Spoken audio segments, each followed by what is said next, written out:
Hello বন্ধুরা, সবাই কেমন আছো? আশা করি সবাই খুব ভালো আছো। আর সকলকে জানাই গণেশ চতুর্থীর অনেক অনেক শুভেচ্ছা। আজ হচ্ছে গণেশ চতুর্থী। তো গণেশ চতুর্থী উপলক্ষে আজকে আমাদের কৃষ্ণনগরে মোটামুটি অনেকগুলোই পুজো হয় এখন গণেশ ঠাকুর। এই 4-5 বছর ধরে অনেকগুলোই পুজো হচ্ছে। তো সেগুলোই ঠাকুরগুলো একটু দেখতে যাব। তো চলো রেডি হয়ে তারপরে বেরোচ্ছি। তো চলো, এই যে আমি রেডি হয়ে গেছি। তো এখন বেরোবো, খুব বেশি দেখবো না, কিছুক্ষণ 1 ঘন্টার জন্য বেরোবো, একটু যে কটা ঠাকুর দেখতে পারি দেখে। তো চলো তাহলে যাওয়া যাক, আর তোমাদেরকে দেখাবো কী কী গণেশ পুজো হয়েছে এখানটাতে। আমরা এখন বেরিয়ে পড়েছি ঠাকুর দেখতে। দেখতেই পাচ্ছ এটা হচ্ছে রাজবাড়িতে। প্রথমেই চলে যাব চকের পাড়া। ঠাকুরটা দেখো কত মিষ্টি আর একদম কিউট, তাই না? দেখে কিন্তু মনটা জাস্ট ভরে গেল। তো তারপরে আমরা চলে গেলাম নেদেরপাড়া মোড়। ওখানে রাস্তায় যেতে যেতে ঠাকুরটা চোখে বাঁধলো, তো দেখে নিলাম। দেখো বাঘ ছেলের বসন পড়িয়েছে, কি সুন্দর লাগছে।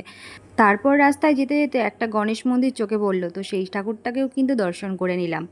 তারপরে সোজা চলে গেলাম পাত্র বাজার। আর দেখো সেখানে গিয়ে দেখলাম ভোগ বিতরণ হচ্ছে, মানে এটা একটা বড় পাওনা। গিয়ে ঠাকুরের ভোগ পেয়ে গেলাম সঙ্গে সঙ্গে। তারপরে দেখো ঠাকুরটাও, এটা কিন্তু এই ঠাকুরটাই একমাত্র লাল করে। এটা হলো নবজাগরণ ক্লাব। তারপরে সোজা চলে গেলাম আমরা চাষাপাড়াতে।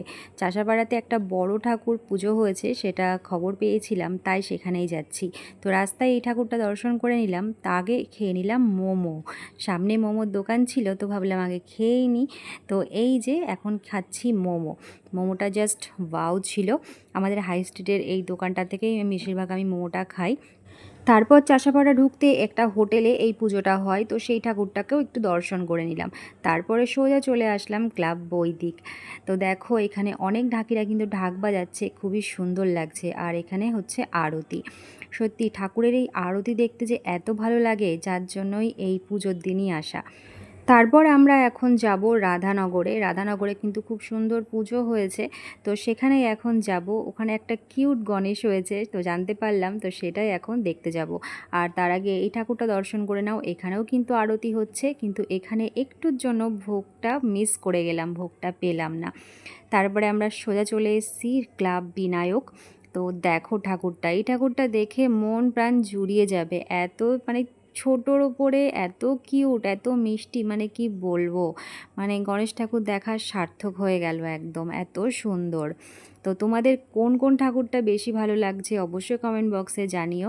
তো এখানে এসেও কিন্তু আমরা লাড্ডু পেয়ে গেলাম, কি ভালো তাই না?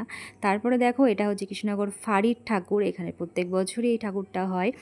তারপর আমরা চলে আসলাম সোজা শক্তিনগর ঢাকাপাড়া। ঠাকুরটা দেখো, এটা কিন্তু একদমই অন্যরকম ঠাকুর, একটু সবার থেকে অন্যরকম করেছে। তো এখানেও প্রত্যেক বছর ভালো ঠাকুর করে। তারপরে চলে আসলাম শক্তিনগর স্কুল মাঠ। আর এখানে ভিড়টা দেখো, এখানে কিন্তু এটা সবথেকে বড় পুজো হয়, আর ঠাকুরটাও অনেক বড় হয়। তো এবার ঢাক বাজানোটাও মিস করে গেলাম, এখানকার ভোগ দিচ্ছিল, ভোগটাও মিস করে গেলাম। কারণ এখানে আমরা লাস্টে ঢুকেছিলাম। প্রত্যেক বছর সবার ফার্স্টে এই ঠাকুরটা দর্শন করি, তো তখন ভোগটাও পেতাম, কিন্তু এবার আর পেলাম না। আর ঠাকুরটা দেখো খুবই সুন্দর, খুবই সুন্দর। তো এখানে এসে ভোগ না পেলেও লাড্ডু সবাইকে দিচ্ছে, লাড্ডুটা পেয়ে গেলাম। ব্যাস, আর কোথাও ঘুরবো না আজকের মতো, এখানেই তো। আমরা এখন যাব বাড়িতে। তো শেষমেশ বিরিয়ানি নিয়ে এখন বাড়ি যাব। বাড়িতে আজ হয়েছে মাটন। আমি যেহেতু মাটন খাই না, তো আমি বললাম তাহলে আমি বিরিয়ানি খাবো। তো বিরিয়ানি নিয়ে একদম বাড়ি চলে গেলাম। এবার বসেছি খেতে। তো ওকে দেখিয়ে দেখিয়ে খাচ্ছিলাম, আর বলছিলাম যাতে লোভ না দেয়, তো একটু মজা করছিলাম। যাই হোক, খুব ভালো কাটলো দিনটা। দেখা হচ্ছে আবার নেক্সট একটি ভ্লগে। সবাই ভালো থেকো।